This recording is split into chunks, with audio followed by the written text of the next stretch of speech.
반갑습니다. 한 주간 평안하셨습니까? 우리 옆 사람과 한번 하이파이브 하겠습니다. 주님의 이름으로 사랑하고 축복합니다.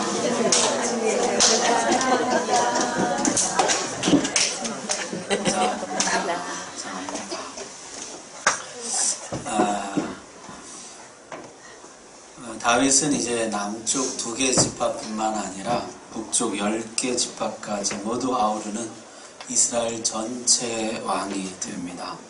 다윗이 왕이 되자 가장 먼저 한 일은 하나님의 궤를 예루살렘 성으로 옮겨오는 일이었습니다. 이 나라는 다윗의 나라이기 이전에 하나님의 나라입니다. 이 나라는 다윗이 통치하는 나라이기 이전에 하나님이 다스리시는 나라입니다.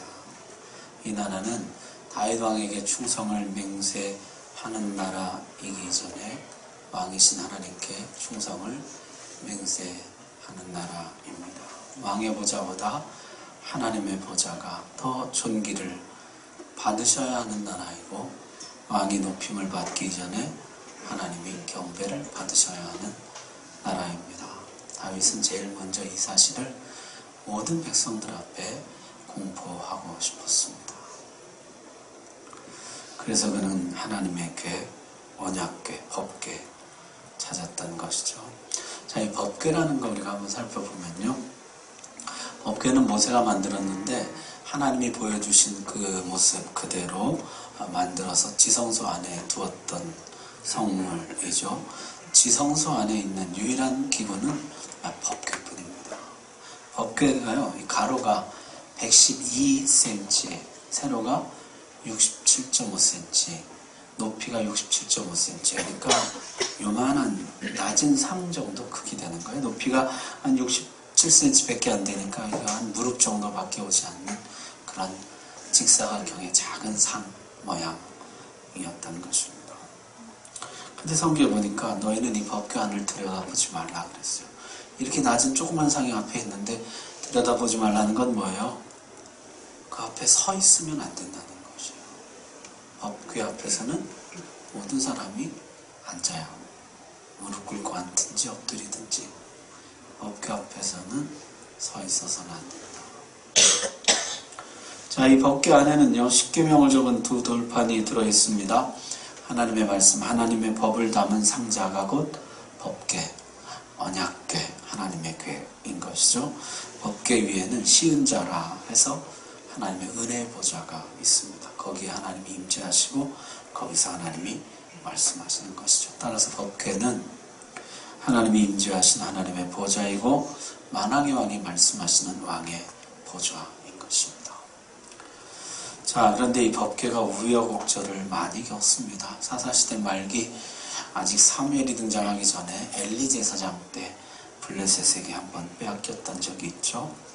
블레셋과 한판 붙었는데요, 4,000명 희생자를 내고 패전했습니다.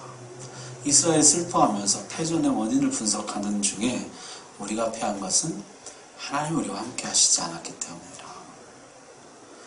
하나님이 우리와 함께 하신다면 모세처럼, 여호수아처럼 우리도 승리할 수가 있다. 적이 아무리 강해도 하나님만 함께 하시면 우리는 이길 수가 있다. 여기까지는 참 좋죠. 따라서 하나님이 우리와 함께 하시도록 하는 일은 법궤를 전쟁터에 가져가는 것이다. 이게 조금 이상한 것이죠. 하나님, 우리 하나님 앞에 회개합시다. 하나님 말씀을 무시하는 삶에서 돌이킵시다. 우리가 하나님의 말씀대로 살지 않으므로 하나님이 우리를 떠나셨습니다. 우리 회개하셔서 다시 하나님이 우리에게로 돌아오시고 우리와 함께 하시도록 합시다. 그렇게 했어야 되는데 그렇게 하진 않고 법궤를 가지고 나가면 하나님이 이 싸움에 함께 하실 것입니다. 했다는 것이죠. 법궤를 가지고 나갔지만 더 큰 희생을 내고 패했을 뿐만 아니라 법궤까지 빼앗기고 맙니다. 자, 여러분, 하나님이 궤 안에 갇혀 계시느라고 이스라엘과 싸우는 전쟁에 오지 못하셨기 때문에 패전한 것일까요? 정말 하나님이 우리와 함께 하시도록 하는 일은 법궤를 물리적으로 이동해서 우리와 함께하게 하는 그런 것일까요? 하나님은 온 우주에 충만하시고 모든 곳에 계시며 안 계신 곳이 없으시고 하나님이 온 우주 만물을 다스리신다고 우리가 고백하지 않습니까? 하나님 정말 그 궤안에 계셔가지고 전쟁에 못 나오셔서 우리가 패한 것입니까? 블레셋으로 간 법궤는 온갖 수치와 모욕을 당하다가 없어졌느냐? 오히려 그 반대였습니다. 법궤는 가는 곳마다 다곤 신상을 넘어뜨리고 부셔뜨리고 가는 곳마다 재앙을 내렸습니다. 모든 블레셋 사람들이 법궤와 그 하나님을 두려워했습니다. 그리고 다시 이스라엘로 돌려보냈어요. 괴가 돌아올 때 이스라엘이 얼마나 기뻐했는지요. 버선발로 달려나가서 맞이합니다. 하나님께 감사의 제사를 드립니다. 그래서 참 재밌는 것은요, 제사를 드리기는 드리는데 블레셋 사람들이 실려보냈던 그 암소 2마리를 잡아서 제사를 드립니다. 본래 이 성경에 하나님 주신 율법에는요, 반드시 황소를 잡아서 드리도록 되어 있어요. 암컷은 제물이 될 수 없습니다. 수컷으로 드려야 돼요. 그 예물이 소의 번제이면 흠없는 수컷으로 회막문에서 여호와 앞에 기쁘시게 받으시도록 드릴지니라. 레위기 1장 3절입니다. 이 상황에서 무슨 그런 걸 따집니까? 전쟁통에. 하나님의 법을 경홀히 여기는 이스라엘의 상태를 보여주는 것이죠. 법궤만 가져가면은 내가 어떠하든지 하나님이 나와 함께 하실 것이라는 이 신앙 태도. 제사만 드리면 하나님이 기뻐하실 것이라는 이 신앙 자세. 지금 그게 이스라엘의 형편이라는 것이요. 제사 드린 후에 그들의 행동을 보십시오. 베스메스 사람들이 여호와의 궤를 들여다본 까닭에 그들을 치사 5만 70명을 죽이신지라. 여호와께서 백성을 쳐서 크게 살육하셨으므로 백성이 슬피 울었다. 궤를 열고 들여다봤다는 거예요. 이 사람들은요, 하나님의 법에 전혀 무관심한 사람들입니다. 제사장 외에는 손댈 수 없는 궤에 함부로 손을 댑니다. 하나님이 들여다보지 말라는 것을 아무 거리낌 없이 들여다봅니다. 이들은 지금 하나님의 법을 알지도 못하고 경외하지도 않습니다. 그때는 다 그런 거 아닙니까? 천만에요. 블레셋이 이 법궤를 돌려보내는 모습을 보면요, 놀라워요. 블레셋 사람들이 제사장들과 복순자들을 불러서 이르되 우리가 여호와의 궤를 어떻게 할까? 그것을 어떻게 그 있던 것으로 보낼 것인지 우리에게 가르치라. 그들은요, 제사장을 불러서 묻습니다. 속건제를 드려야 합니다.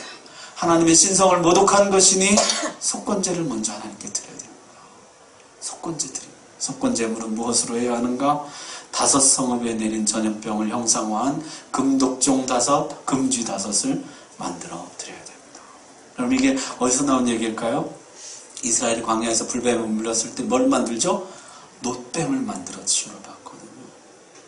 독종으로 치셨으니 금독종 5을 만들고, 쥐로 전염병 창궐케 하셨으니 금쥐를 만들고, 그것도 성읍의 개수대로 5개씩.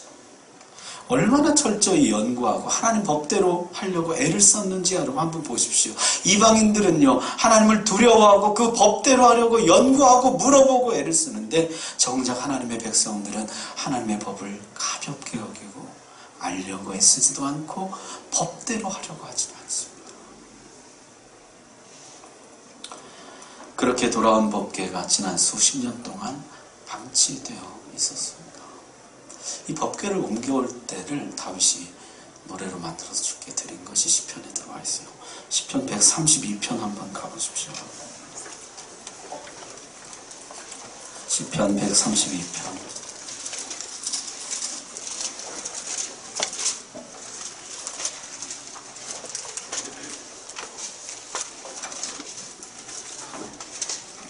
시편 32편 이렇게 되어 있습니다. 다윗을 위하여 그의 모든 겸손을 기억하소서. 그가 여호와께 맹세하며 야곱의 전능자에게 선언하며. 뭐라고 맹세했냐면요, 132편 3절부터 보십시오. 내가 내 장막집에 들어가지 아니하며 내 침상에 오르지 아니하고 내 눈으로 잠들게 하지 아니하며 내 눈꺼풀로 졸게 하지 아니하기를 여호와의 처소 곧 야곱의 전능자의 성막을 발견하기까지 하리라 하였나이다. 우리가 그것이 에브라다에 있다 함을 들었더니 나무밭에서 찾았더라. 다윗이요, 성막을 찾을 때까지 내가 집에도 안 들어가고 침상에도 눕지 않고 잠도 자지 못하겠다. 그러고 성막을 찾았다. 그래서 찾다가 어디서 찾았다는 거예요? 에브라다에 있는 나무밭에서 찾았다는 거죠. 다시 말하면 방치되어 있었다는 것이죠. 여러분, 아까 사무엘하 6장에 우리가 봤을 때 어디에 있었습니까? 6장 3절에 보니까 제사장 아비나답의 집에 있었어요. 제사장 아비나답의 집에 있었는데, 이게 제사장 아비나답이요, 하나님의 궤를 소중히 모시고 하나님 우리와 함께 하시는 그 임재를 구하고 그렇게 있었던 것이 아니고 아무렇게나 숲속에 방치해놨다는 것을 암시해 주고 있는 것입니다. 이게 그 당시의 형편이었어요. 자, 법궤를 찾았습니다. 그리고 이제 예루살렘으로 옮겨옵니다. 3만 명의 군사가 호위하고 온 백성이 찬양하며 법궤를 맞아들이는 엄청난 행사였어요. 근데요, 그 내용을 들여다보면 좀 이상한 구석이 있습니다. 이 6장 3절 다시 보세요. 사무엘하 6장 3절에 보면요, 그들이 하나님의 궤를 새 수레에 싣고 산에 있는 아비나답의 집에서 나오는데 아비나답의 아들 우사와 아요가 그 새 수레를 오니라. 그럼 레위기에 보면요, 우리 아까도 잠깐 봤지만은 하나님의 법궤는 결코 사람의 손으로는 만져서는 안 되고요. 레위인들이 그 법궤에 고리가 다 달려 있었어요. 그 고리에 막대를 끼워서 그 막대를 잡고 어깨에 맨 후에 운반하도록 되어 있습니다. 근데 그 두 명의 아들 제사장이요, 특이하게 이 우사와 아요라는 두 제사장이 이 수레를 옮겨가는데 전혀 다른 방식으로 하는 거죠. 새 수레에 싣고 자기들은 그 앞에서 수레를 이끌고 갔다는 것입니다. 이 제사장들이 그동안 법궤를 방치했던 그 장본인들이어서 그런지 전혀 하나님의 법에 대해서 무지합니다. 모르죠. 모르고 그런 것인지 알고도 그렇게 한 것인지 모르지만은, 새 수레에다가 실어서 법궤를 옮기는 것은, 이건 누가 한 거냐면 블레셋 사람들이 법궤를 이스라엘로 보낼 때 썼던 방식이에요. 뭔가 시작부터 불길한데 드디어 일이 터지고야 말았죠. 낙원의 타작마당을 지날 때 소들이 날뛰입니다. 혹시 나달을 보고 그랬는지 모르지만 소들이 정상 궤도를 이탈하자 우사가 법궤가 떨어질 것을 염려해서 손으로 법궤를 붙듭니다. 그리고 그 자리에서 우사가 죽게 되죠. 성경은 하나님이 치셨다 이렇게 기록합니다. 여러분 7절 보세요. 여호와 하나님이 우사가 잘못함으로 말미암아 진노하사 그를 그곳에서 치시니 그가 거기 하나님의 궤 곁에서 죽으니라. 그동안 법궤를 방치한 채 하나님의 임재, 하나님의 법과는 전혀 무관하게 살아온 제사장에 대한 하나님의 심판이었을까요? 아니면 법궤를 옮겨 이제 하나님의 나라, 이 나라 하나님이 통치하시는 나라이고 하나님이 경배받으시는 나라라는 것을 선포하려는 이 순간에조차도 하나님의 법을 무시한 채 그저 법궤만 옮겨가려는 그 못된 습성을 심판하시는 것일까요? 우사는 그 자리에서 여호와의 치심을 받아 죽습니다. 신학자들은요, 이 사무엘하 이 구절을 주석하면서 주제넘게 하나님 관리 책임자 행세를 하려고 했기 때문이라 그렇게 주석을 달아놨어요. 우사는 하나님을 상자 안에 가두어 놓고 하나님 마음대로 통제할 수 있다고 생각했다는 것이죠.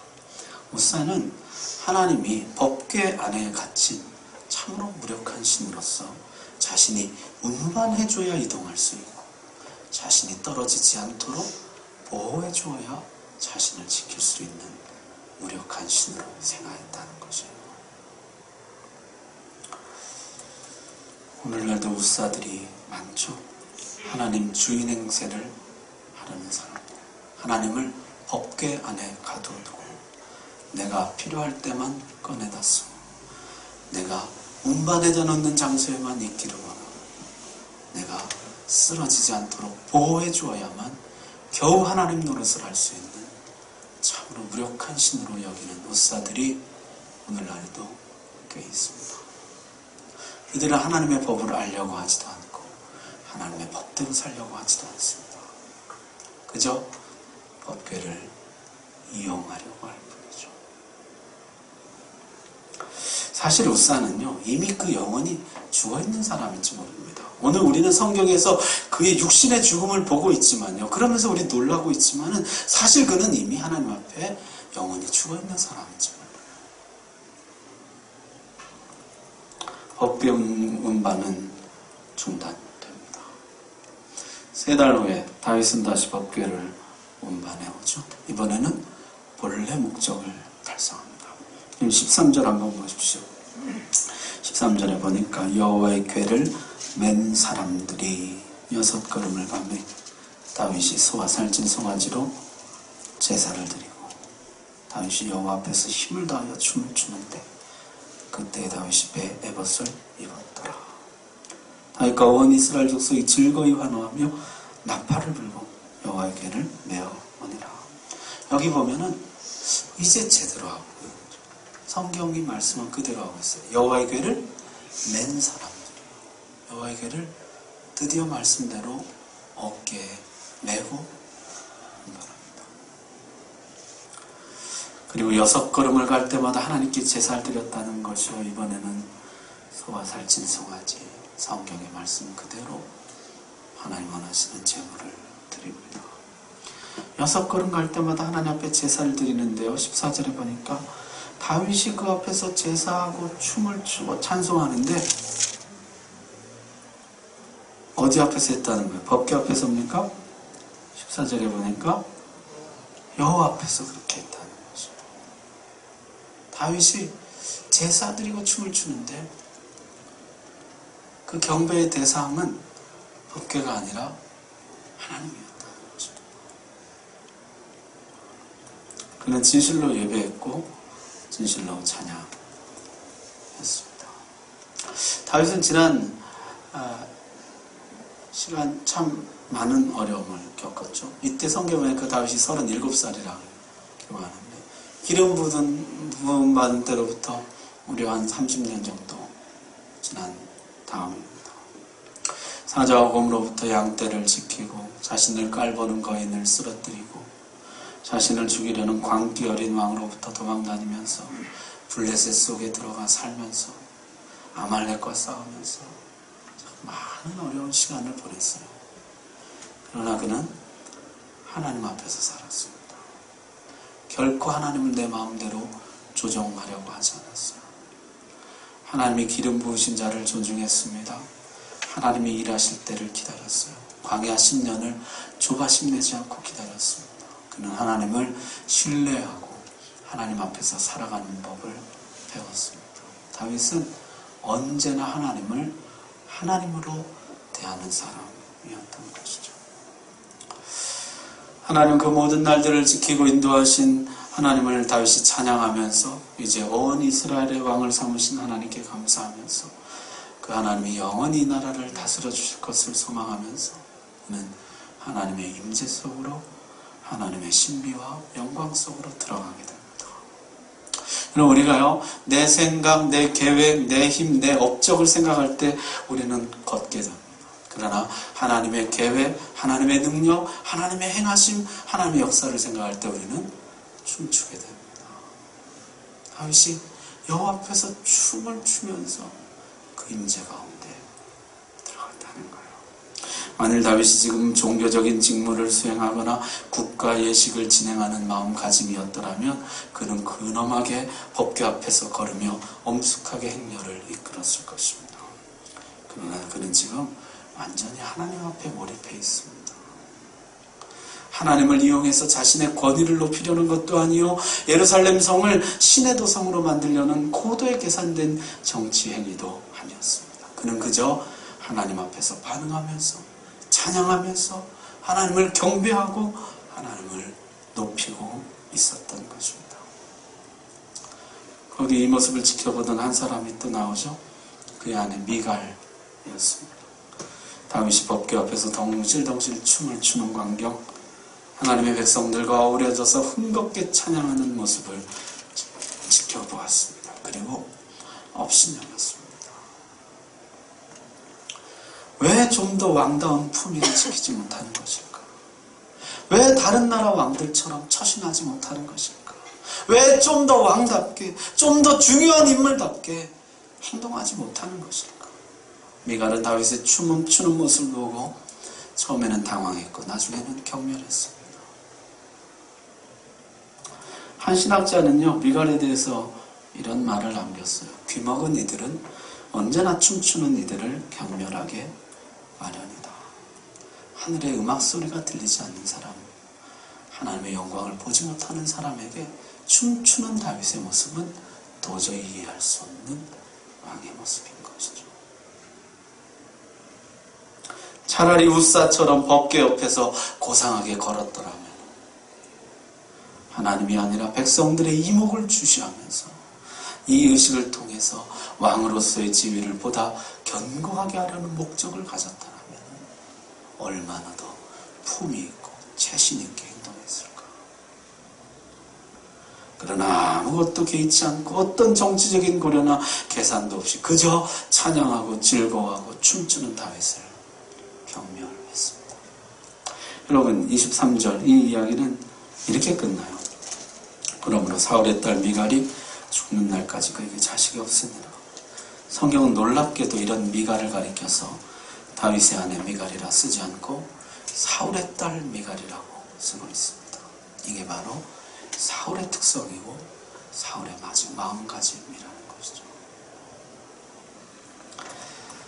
자, 여러분, 법궤 옮겨가는 것에만 관심 있었던 무사, 그리고 법궤를 정치적으로 이용하려고 했던 미갈, 그에 반해서 법궤를 보고 하나님을 보면서 법궤를 옮겨가면서 하나님이 나와 함께 하시기를 원했던 다윗, 오직 하나님 앞에서 예배하며 춤추고 찬송하였던 다윗, 당신은 누구의 모습에 더 가깝습니까? 오늘도 우리가 야구 방송을 했는데요, 전에 목사님들 모임에 갔는데 누가 야구보서에 대해서 묻더라고요. 그래서 제가 그분 보란 듯이 야구보서를 또 하나님과 주 예수께서 또 쭉 암송을 했잖아요. 목사님들이 되게 부러워하는 거예요. 기분이 엄청 좋았어요. 내가 암송한 말씀대로 살고 있느냐, 암송한 말씀이 나를 다스리고 있느냐, 그거보다요 내가 암송하고 있다는 사실이 자랑스러웠습니다. 법궤 옮기는 일에만 관심이 있는 거예요. 근사하게 옮기고 새술에 팍 담아가지고 사람들 쫙 보는데 그냥 쫙 옮겨가는 거, 그거에만 관심이 있는 거예요. 정작 나는 지금 하나님과 임재 가운데 있으며 그분의 말씀에 반응하고 응답하고 그분을 예배하고 살아가는, 이건 관심이 바뀌어요. 이걸 통해서 사람들이 나를 얼마나 우러러볼 것이며 나를 높일 것이며, 그거에 관심이 있는 거예요. 여러분, 우리는요 법궤 앞에 있지만은 하나님 앞에 없을 수가 있어요. 여러분, 예배당에 오셨지만은 예배당에만 왔다 가지 하나님 앞에 안 왔다 갈 수가 있어요. 제가 이 강대상에 서 있지만은 강대상에만 서 있지 하나님 앞에 서 있지 않을 수가 있다는 거예요. 우린 누구라도 그럴 수 있습니다. 그저 법궤 옮기는 일에만 근사하게 옮기고 이 법궤 운반을 통해서 얻을 정치적인 이익, 여기에 관심이 있을 수가 있어요.